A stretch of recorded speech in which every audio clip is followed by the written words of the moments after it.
Hey, how's it going? So I'm reshaping this Japanese nata. It's a hand forged custom nata I had made for me. But when the dude did it, this is supposed to be flat all the way to the edge, but it's got a secondary bevel. So what I'm doing is I'm taking that secondary bevel out. I'm just flattening this out all the way to the edge. So this right here is an awesome bushcraft tool. Like, if you use hatchets and stuff a lot, this is it right here. It's the way to go. It's a lot more useful than a hatchet because you can use it as a knife also. You can use it to shape wood.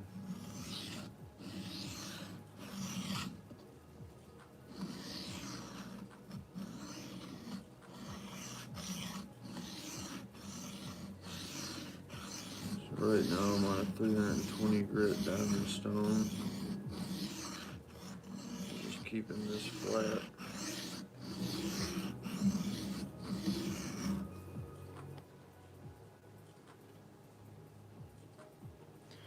And you can see the scratch pattern I'm working to the edge. It's not there yet.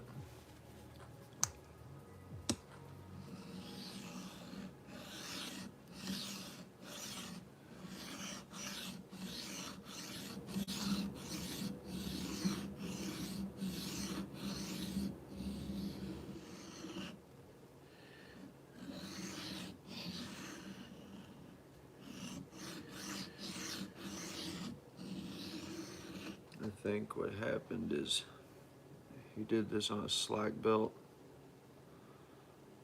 but it is San so once I do the patina on it, you'll be able to see the separation of the mild and the carbon steel.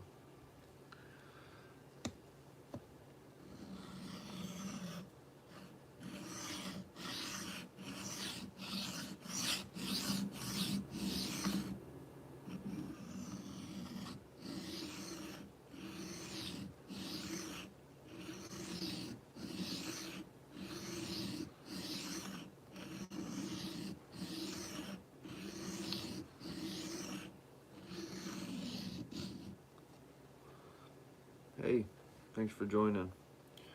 I'm reprofiling a hand-forged Japanese nata. You can see I'm bringing the scratch pattern all the way to the edge because the person I had make it for me, they did it on a slack belt. So this had a secondary bevel on it. So I'm getting rid of that secondary bevel. And it is sand also, so once I get it all polished out and do the patina, you'll be able to see the separation of the carbon steel and the mild steel.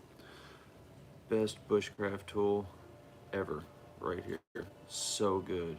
Because how it's flat on that side, you can really profile. Like, say you're making like a hammer or a cane or whatever, that flat side is really good for profiling and feather sticking and everything, and also hatchet work. Really gets down. It's awesome. But yeah, I'm just going to continue reprofiling this. And I'll polish this whole edge out to a mirror.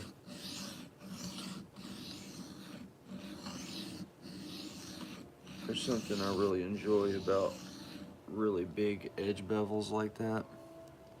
I like to be able to see the scratch pattern and watch that mirror come out of it. You know what I'm saying? Like, it's really cool.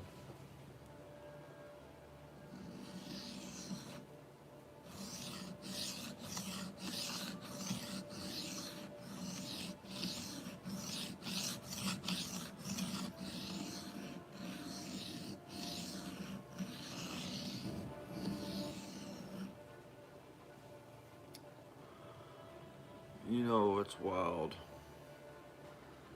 how much things have changed from when I was a kid.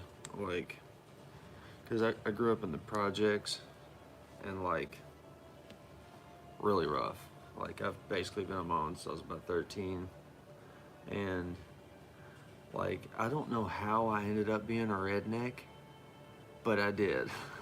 I don't know where it came from, because like I said, I grew up in the projects, and like, you know, just everybody I grew up with is dead or in prison, and just, it's just me now. And I have moved away from the area I grew up in, and now here I am, doing knives. But it's just wild, man.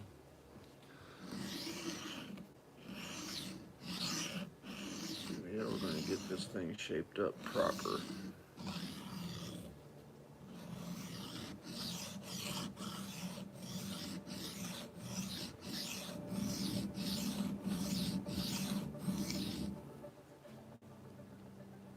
Yeah, we're getting pretty close.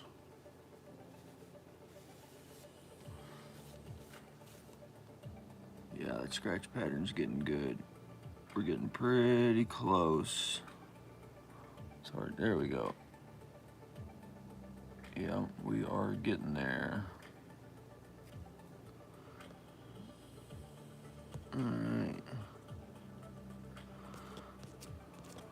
Okay. Moving on.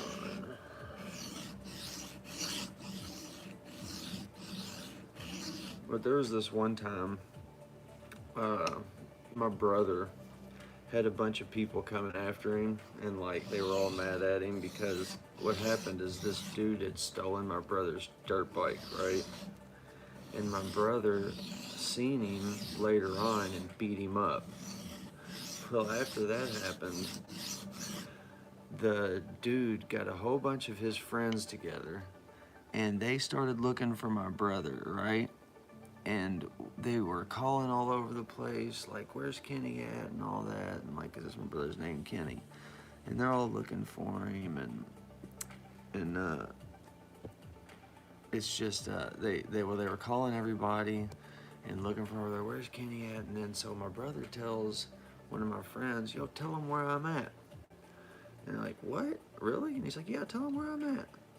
I'm like, okay. So anyways, this dude gets about 8 or 10 people. I can't remember exactly how many. I wasn't there, but this car, it drove all the way to where my brother was, and all these people got out of the car, went to fight my brother.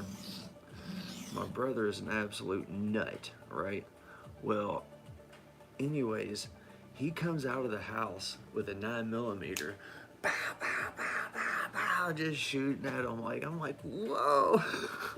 So they all jump in their car and drive off, and walks out to the fucking road, and he's shooting at the car, and one of them broke down around the corner because he hit the gas tank, and it ran out of gas around the corner.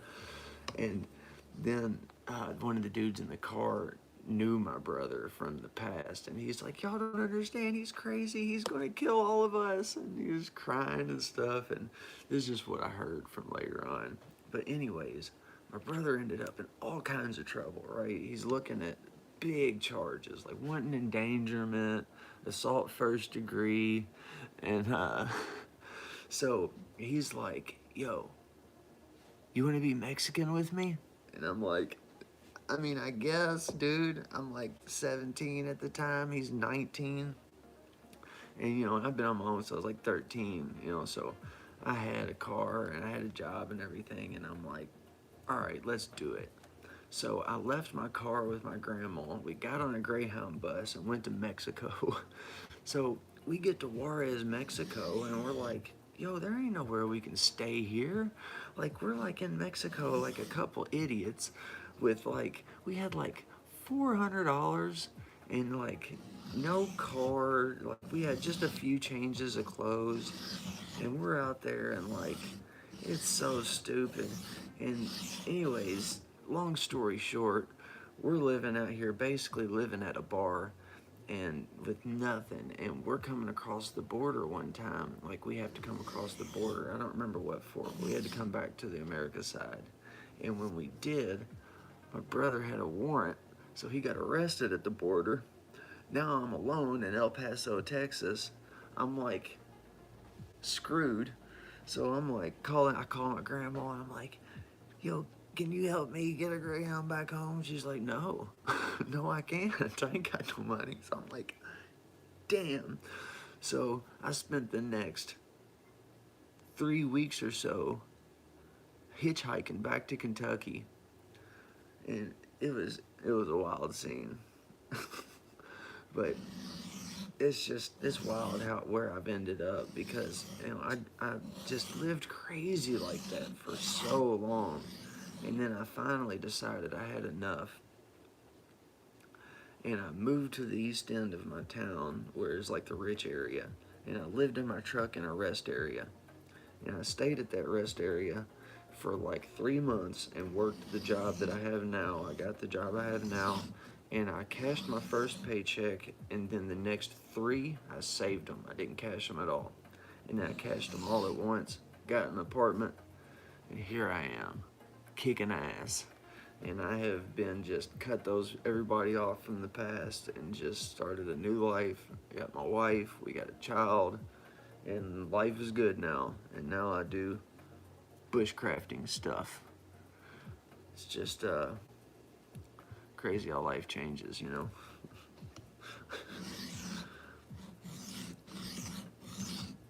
I'm oversharing today. Sorry.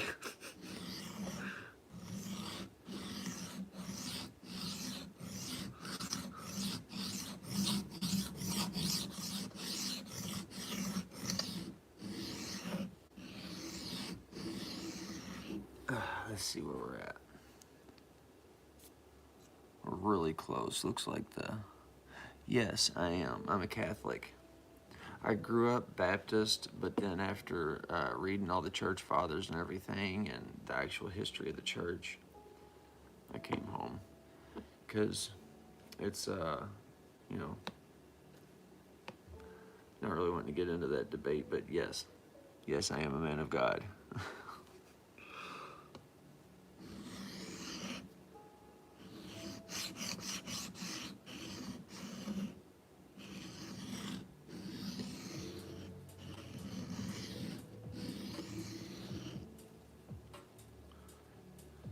I think I'm giving the back end a little more than I'm giving the front end. You can see I'm not to the edge yet there. I don't have enough subscribers for it, so I can't get any money yet, so like there's no way. But I'm not monetized, so just doing it for fun right now. I guess I probably could like put my Cash App in there or something, but I mainly just want to teach people how to do bushcraft stuff because it saved my life, honestly. So here we are. Probably in the next one I'll put my Cash App in there or something.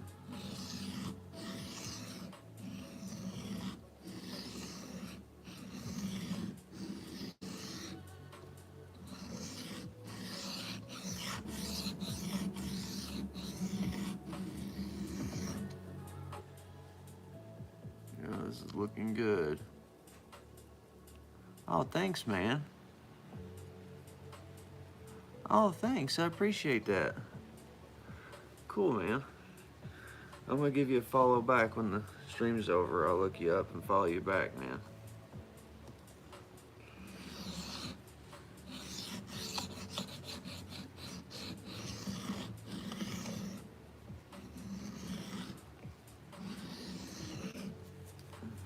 Let's see if we can think of another story from when I was a kid. There's this one time, this is more of a wholesome story.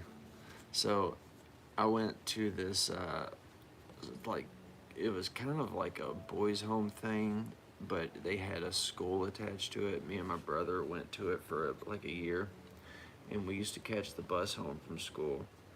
And I remember we was walking through the field at school, and we came across this nest, and it had little baby geese in it, little chicks. And my brother's like, oh man, let's grab one. So he grabs 2 of these chicks, and we're walking through the field, and next thing you know, we hear honk, honk, honk, honk, and we're like, what the hell is that? And this thing swoops down and pow, hits my brother in the head. It's splitting right here. He had a little cut right there. It was bleeding. And honk, honk, honk, bam, came by. Honk, honk, bam, just kept nailing him. And we're running and running, and I'm like, drop the geese, man, drop the geese. And he's like, no, I'm keeping them, they're mine. And we ended up getting away from the goose, and we took it home, and we raised those things to adulthood and had them for like, I don't know, 2 years or something. So it's crazy.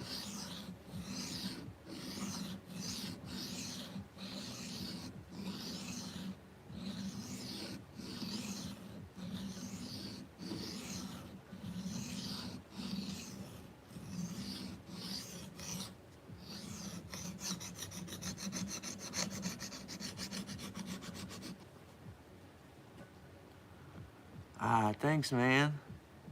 Appreciate that. We are getting there. It's a lot of metal to move, so it's really taking some time. But it's getting there. I can't wait to see after this is polished out and I do the force patina on it and see the sand mile line. This is gonna look good. I love natas, they're so good. That's what this is called. It's a Japanese nata, N-A-T-A, N-A-T-A, a nata. And it's like basically just the Japanese version of a hatchet. And it's so good. I love this thing so much. It is one of the best bushcraft tools ever. Like, especially for like if you're building a camp, like, because I like to do like survival camping. Like I'll go out nothing and just, you know, make it, and it's really just fun to me. And this is one of my favorite tools for like making stools and making walking sticks and just any kind of woodworking, because that flat side makes it really good for shaping. It's just good, really good. Japanese know what they're doing. They've been using it for like 1,000 years. The brack knuckle knife. My favorite knife is this one here, the Spyderco Sage 5 in Spy 27. I also have the one in Rex 121, but it's kind of a glass cannon. It likes to chip a lot. But yeah, that's my favorite. It's in Spy 27. I've got quite a few Spydercos. My favorite fixed blade is the Kaiser Smolt.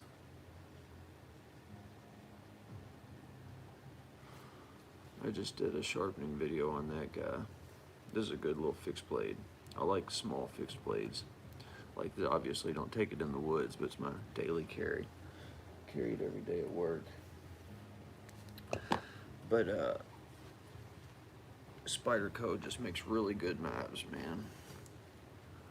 See, in the shape of a gun. I used to have one of those. The little pistol, does it switch blade out? Like when you pull the trigger, does the blade go? That's what mine did.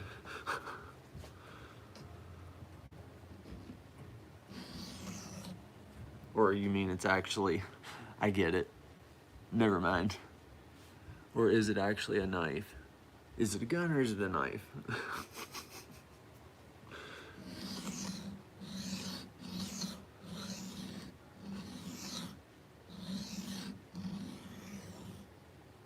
Okay, I get you.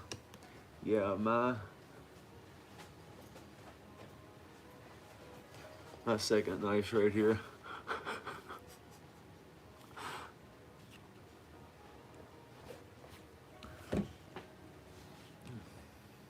It's the P365.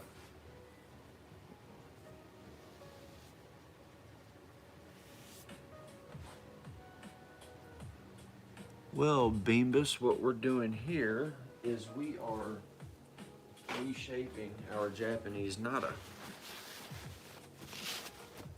because we want to have a full bevel on there and not a secondary. So we're taking that scratch pattern to the edge.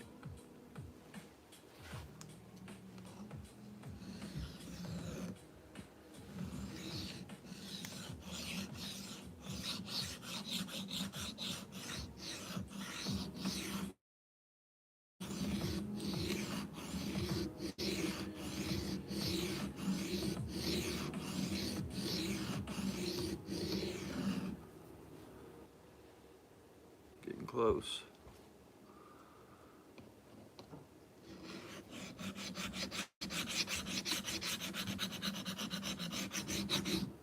So do you have a gaming channel or what? The price and future of gaming?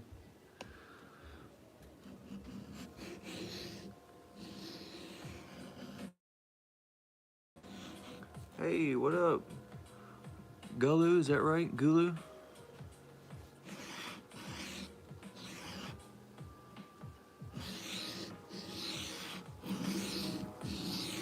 Working on a custom hand forged. Okay. Well, I'll check it out. I'll see you later. This is a hand forged Japanese nada with Sandmai construction for those just joining. And I am just reshaping the profile and making that edge nice. Right now we're at 320 on a diamond stone, and I'll probably take it to a 3000 grit mirror polish. So when I'm done, this whole edge bevel will be a mirror. And you can see right now it's not even close to that, but it will be. Yes, it will. It is just taking forever to get this thing flattened out. And you can't rush it because it only takes one wrong pass to just annihilate that edge. Diamonds are not forgiving.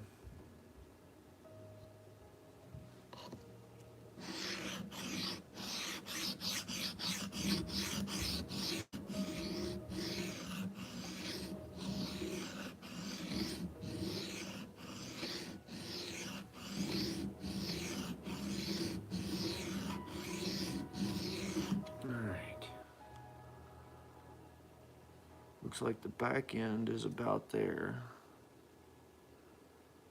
Front end is getting close.